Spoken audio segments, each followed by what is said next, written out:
आज की सीख में आप सभी साधक भाई बहनों का स्वागत है। मैं जितेंद्र प्रसाद सिन्हा। आज मैं शुरू कर रहा हूँ कर्म योग। तो आइए कर्म योग क्या है इसके बारे में जानें। कर्म संसार का प्रधान तत्व है। योगियों ने कर्म योग को श्रेष्ठ बताया है। कर्म के अंतर्गत वे सभी कार्य क्रियाएँ या गतियाँ आ जाती हैं जो हमारे द्वारा की जाती है। इसके बिना न संसार संभव है और न ही जीवन क्रियाशीलता। जीवन के मौलिक लक्षणों में एक है। सामान्य समझ यह कहती है कि मनुष्य पेट के कारण कार्य करता है। पशु पक्षी भी पेट भरने के लिए चेष्टा करते हैं।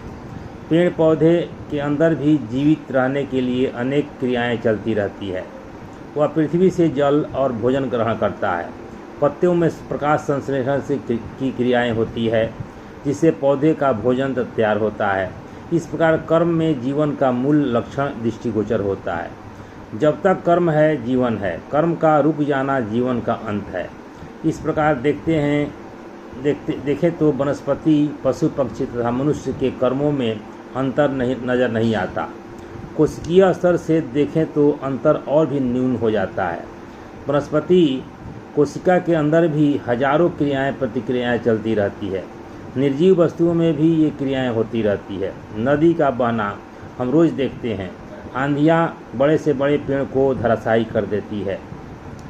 अब यहाँ यह स्पष्ट समझ लेना चाहिए कि कर्म योग के संदर्भ में जब हम कर्म की बात करते हैं तो यह वह कर्म है जो मनुष्य द्वारा विवेक से किया जाता है। विवेक ही वह तत्व है जो मनुष्य के कुछ कर्मों को अन्य कर्मों से अलग करता है। वनस्पति या पशु पक्षी में विवेक नहीं होता।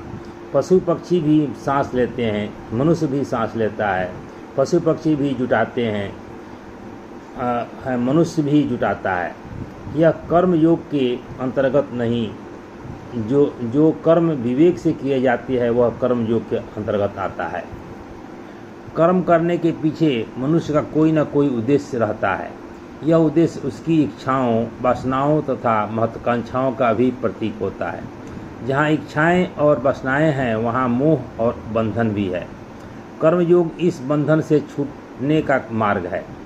मनुष्य कर्म तो करे परंतु उसे मैं कर रहा हूँ उस भाव से न करे। तो आज हम यहीं पर समाप्त करते हैं।